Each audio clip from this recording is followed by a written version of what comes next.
Hello, I'm Congressman Ritchie Torres, and I'm launching a series known as Bronx Tales, in which we chronicle the stories of unsung heroes in the Bronx. The story of the Bronx is not only a story of struggle, but it's also one of overcoming, because overcoming is what we do here in the Bronx. One Bronx tale that captures the resilience of the Bronx, the fighting spirit of its people, is the story of my friend, José Hernandez, who joins us today. Jose, welcome to Bronx Tales. Thank you for having me. It's a pleasure being here. So what is your connection to the Bronx? I was born right here in the Bronx, believe it or not, 44 years ago yesterday. Wow. You age well. Thank you. Right here, Bronx, Lebanon, where I think is Bronx Center now. Yeah. To Puerto Rican parents, and been here ever since. Now, you and I have something in common. We're both products of wise Latinas. Oh, yeah. I know you draw inspiration from your mother. So tell me about the struggles that your mother overcame in life and what impact did she have on you? So my mother, throughout her time here, I guess she came here as a young adult. She came here at 12 years old, not speaking a word of English. She pretty much grew up here in the 70s, 80s. I was born in 1980 along with my father, but along that lines, my father kind of went away, wasn't around in my life much, so my mother struggled to raise 3 small children on her own. And unfortunately, in 88, when I was about 8 years old, my mother was diagnosed with stage 4 ovarian cancer. And at the time, we weren't living in the Bronx, we were living in Puerto Rico. She was given 6 months to live. We came back as a family, back to the United States. She had a bunch of surgeries and she survived. How long after? She survived 13 years. And I decided in 1995, at the age of 15 years old, to go swimming at one of the local beaches here in the Bronx Orchard. And I broke my neck, C5. And that was interesting. It was a struggle to adjust. Very, very long struggle. When you broke your neck, like, what were you thinking and feeling? What were the thoughts and emotions running through your mind? What was it? It's such a change, such a drastic change. One moment you were walking and had complete independence, and the next moment, you're paralyzed. Yeah. And that first year, you're completely just recovering. Like, I had no movement in my arms at all for at least the first month. Fortunately, I gained some mobility back. I can move my arms, but no movement in my hands. So, readjusting to life that way, it was a big struggle. And how young were you? I was about a month away from my 15th birthday. Wow. So 15, you sustained a spinal injury. Your mother was abandoned by your father, raising 3 children, battling cancer. She battled cancer with the surgery and chemotherapy. Yeah. She was cancer-free, but not unscathed. She had a surgery that, a complete hysterectomy. She had a colostomy bag, and she had to catheterize to avoid. So, yeah, to say that she had her struggles. But through her strength, I gained strength because, in a sense, her experiencing that kind of prepared me for my own struggles and my own experiences. Most of us would have crumbled under the weight of the challenges that you've had to face in life. In spite of the challenges you've had to face, and maybe even because of them, you became the first in your family to graduate from college. How did you manage to put yourself through college despite everything you had gone through? Funny thing enough, my mother, she always raised us to be right, and be respectful. So when I went to a rehabilitation center, a lot of people saw things in me that I didn't see in myself. Yeah. I'm like, even here being with you, you saw something in me that I didn't see in myself. So when I was in rehab, I was approached by one of the vocational therapists. It's like, hey, you finished high school now. Do you have any plans for the future? I had no intentions on going to college. It wasn't something that was regular in my family. My father didn't go to college. My mother didn't go to college. I think they were, really early on high school dropouts. So with the help of the rehabilitation, a vocational therapist, she's like, hey, come and bring the application and, we will go through it. So I went and I got accepted to Bronx Community College. Yeah. I graduated there with an associate's degree in information technology with a 3.8 GPA. And then after Bronx Community College? I got a scholarship to go to St. John's University. Wow. And I graduated there with a bachelor's degree in computer science. I mean, your life is a powerful example of turning pain into purpose. When I first met you, you were and still are the president of the New York City chapter of the United Spinal Association. Like, what inspired you to become an advocate for those with disabilities? Well, becoming an advocate after a disability is kind of something natural. Yeah. And unfortunate at the same time. Because if you're advocating, that means that there's something lacking in your life and the lives of many people with disabilities or in the general public. So initially, when you become paralyzed, you're just advocating for yourself, for your services, for home care, for just, your equipment. And then you start looking out broader. And I was chosen to go to the first role on Capitol Hill for United Spinal Association, where I went to DC, and there was a group of us, 150 individuals with disabilities from different parts of the country, all converging on Washington, DC. And that was one of the most powerful things I've ever done. I'm actually getting emotional just thinking about it, because it led to where I'm at right now, sitting here next to you in the studio. I was in Washington, D.C., a poor Puerto Rican from the Bronx. Excuse me. But rich in spirit. Yeah, it's emotional because, again, I'm in Washington, D.C., and never thought in a million years that I would be there. And I'm a poor Puerto Rican sitting in the Bronx. I'm from the Bronx. I'm in D.C. advocating not only for myself, but for folks back at home. And what was the first time you went to DC? At what age? 30 or 20. It was like 12 years ago. I was in my 30s probably. We both come from the Bronx, which historically has been underserved by every level of government, including the federal government. And suppose you were speaking to a Bronx resident who said, I'm not going to bother voting because my vote does not count. I'm not going to bother speaking out because my voice does not count.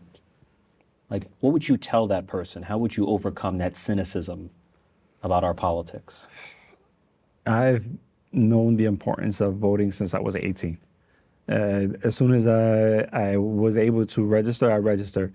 And we're not without a voice. It's critical, especially now, given the political landscape that we're in right now, to make your voices heard.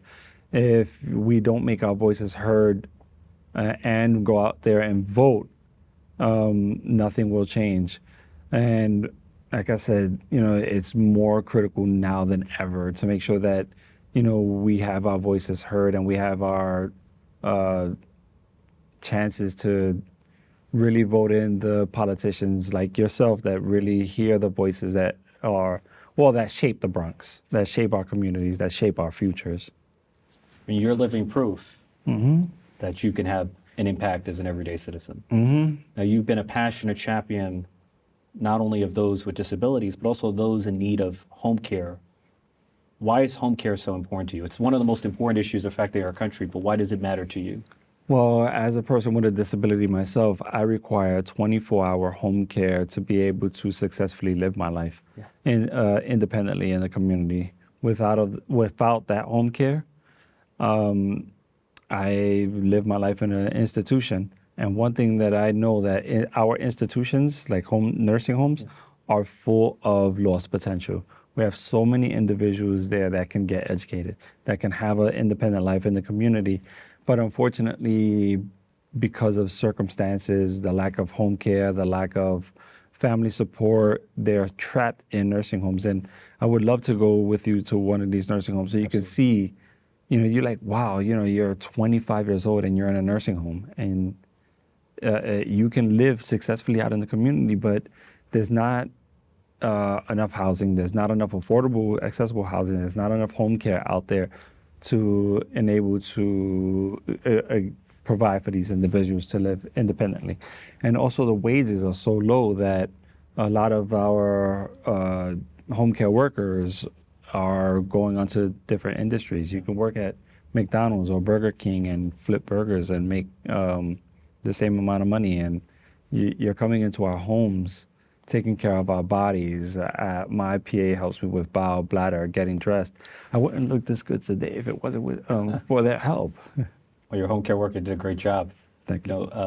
I think as a society, we are catastrophically underinvesting in home care. Medicaid's waiting list for home care has more than 800,000 people in need. My grandmother had a home care worker toward the end of her life when her health was deteriorating, and the home care worker became a member of the family. And so was there a home care worker in your life who became a member of your family who had a profound impact on you? Yes. And as we alluded to earlier, my father wasn't really in my life. Yeah. And my mother passed away when I was 22, right before my 22nd birthday. So I kind of just figured it out. But about, I can't believe it's been that long. Maybe 15 years ago, Fausto Romero, by chance, he was just covering for another PA that was going on vacation, came into my life. He was new into the country. He came here to better his family. His wife was here a long time. And he started working with me. He was with me for some of the most impactful things in my life, like going to Washington, D.C. He went with me to Washington, D.C. 7, 8 times. Yeah. He was with me when I got my first job. He was with me when I got my license, like driver's license. And he would have been there for the birth of my child. Unfortunately, he died at the beginning of the pandemic, making minimum wage to a state that never considered them essential. And I would hope, I wish that our government uplifted our home care workers, because in turn you would be uplifting the people that they take care of. And it's not the case. Well, we're going to fight to build a society where we recognize the essential value of our home care workers. We're celebrating the 24th anniversary of the American for Disabilities Act, which is 34th. 34th, I'm sorry, 34th. You corrected me. We're celebrating the 34th anniversary of the American Disabilities Act, which is one of the most landmark pieces of legislation in American history. You sustained a spinal injury in 1995. Since 1995, what progress have we made as a society toward making America more accessible, and what progress do we need to make? We are definitely making a lot of progress. Transportation is more readily available. I can get in a cab now, where as 10 years ago, that wasn't easily attainable. The MTA is making strides in making the subways more accessible. They already have an 100% accessible bus fleet. With your help and other congressmen in New York, we're making the Bronx more accessible through getting elevators in different parts of the Bronx. There aren't enough elevators in the Bronx. I'm fortunate where I live at, I have access to two of them, but if you go deeper into the Bronx, there aren't many.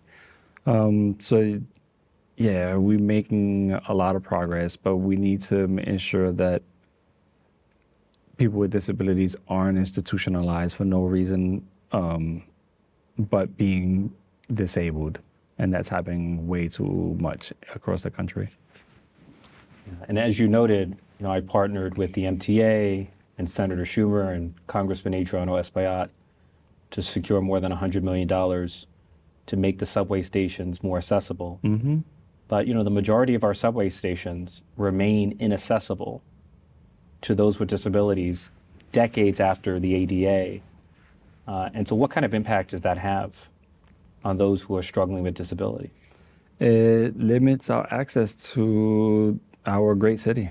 If you want to go down to Battery Park or you want to enjoy a day at the Bronx Zoo with your child, getting there can be difficult. You have to find an accessible route, and taking the bus from the Bronx to enjoy the beach at Coney Island, that's not possible, or it takes extremely long. It would be way easier to jump on the D train and go all the way down to Coney Island and enjoy the day. But for many with disabilities, you would have to call paratransit services a day before. So your life is spontaneous. Your life is structured in a way that, you have to plan everything. And that's not how life works. Even institutions, like if I had to get to St. John's University from the Bronx using mass transit, I couldn't imagine doing that. And I've done it before, I just don't remember the route. So, whether it's going to the park or going to the beach, just the pleasures that most people take for granted are beyond the reach of those with disabilities. And it's not equitable. It is definitely outside of the reach. We struggle a lot as people, individuals with disabilities, to just integrate in society, restaurants, just institutions where you would figure that would be accessible aren't. So 34 years after the ADA, we've made progress. I'm not going to take away anything from the progress that we have made, but we still have a long way to go. So Jose, you're a friend.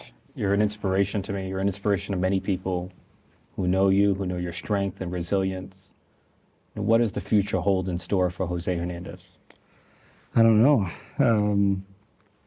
I just hope that I can continue to advocate for not only myself, but for those that don't have the voice that I have, and ensure that I'm there for my son, and make sure that he sees the advocate and the person that I am, and he strives to be the same, not only a voice for himself, but for those that are less fortunate than himself. So you just had a son. Yeah. Your first child? Only child. Yeah. Only child. How long ago did you have your son? He's 7 months old. And when you found out that you were going to have a son, and when you saw your son for the first time, I imagine that must have changed your view of the world. What impact did it have on you? It was scary. It is still scary. But now, before, when you look at the world, you look at it through your own lenses and your own, self-interest. And now when you see the world, it's through his life. And it's a strange phenomenon that happens in your brain. It's like, it's no longer my world, it's his world. I don't see it through my world anymore. I see something that's inaccessible, and it's like, fine, it's inaccessible for me, but now I have to worry about his world and how is that going to affect him. And I guess even through politics and policies that our elected officials have, I don't care how they affect me now. Yes, I'm going to continue to advocate for betterment, like, for the home care workers, but I have to look at the policies that are going to affect 10 years from now and make sure that everything is, good for my son. What name did you give your son? His name is actually Joseph. And what inspired that name? His name is Joseph Matthias. So Joseph is like God adds, and I confuse it, but yes, God shall add. So Joseph is like God's gift, and then Matthias like adds. So he was like the gift of God, because I'm in my 40s and having a first child, and probably going to be the only child, is actually a gift from God. And it's a gift richly deserved, and I know you're going to be an outstanding father to your son. I hope. So you are Bronx strong, you're Bronx tough. Like, what's your Bronx message to the public? What is my Bronx message? Continue to fight for the right things. I'm like, there's so many things wrong in this world, but there are so many right things. And being on the right side of things and never stopping, never giving up, always continuing that Bronx strong. It would be my message, is continue to be Bronx strong. Just keep pushing forward. I've never given up, and I will never give up. So we have that Bronx grit. Just continue to grit and push forward. Well, you've never stopped fighting, you've never given up, and you've never lost hope. So thank you for inspiring us with your Bronx Tale, and thank you for joining us at Bronx Tales.